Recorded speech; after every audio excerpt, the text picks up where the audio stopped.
আজ শুনবেন রাতের শেষ ট্রেন। রচনায় তানভীর আহমেদ।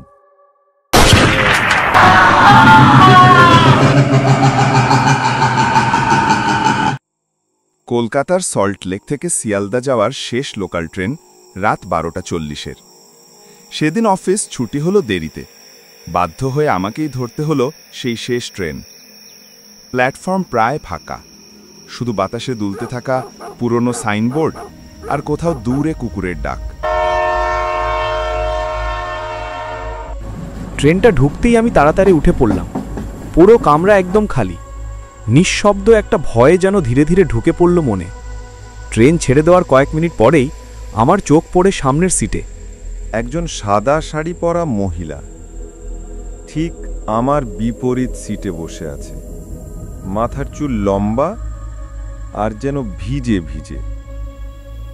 কিন্তু সবচেয়ে অদ্ভুত ব্যাপার, ট্রেন তো থামেইনি কোথাও, দরজাও বন্ধ ছিল।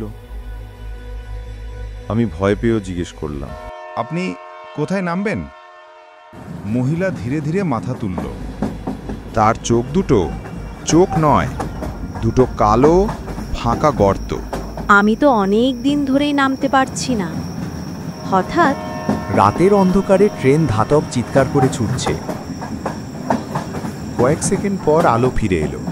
আমি তাকিয়ে দেখি মহিলা নেই, কিন্তু সিটে এখনো ভেজা দাগ, যেন একটু আগেই কেউ বসেছিল। ট্রেন শিয়ালদায় থামতেই আমি ছুটে গেলাম গার্ডের কাছে। স্যার, এইমাত্র আমার কামরায় একজন মহিলা। গার্ড ঠান্ডা গলায় উত্তর দিল, হ্যাঁ জানি, 10 বছর আগে এই লাইনে এক মহিলা ট্রেন থেকে পড়ে মারা গিয়েছিলেন। তারপর থেকে মাঝে মাঝে শেষ ট্রেনে উঠে বসেন। সে একটু থেমে যোগ করল, কিন্তু যারা তাকে দেখে তারা আর কোনো দিন সেই শেষ ট্রেনে ওঠে না।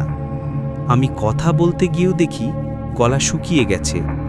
গার্ড হঠাৎ আমার পেছনে তাকিয়ে বলল, আপনার জামা তো ভিজে গেছে, কেউ কি আপনার পাশে বসেছিল? আমি ধীরে ধীরে ঘুরে তাকালাম। আমার পাশের সিটে সাদা শাড়ির ভেজা একটা চিহ্ন, যেন এইমাত্র কেউ উঠে দাঁড়িয়েছে। রাতের শেষ ট্রেন, কখনো একা বসো না।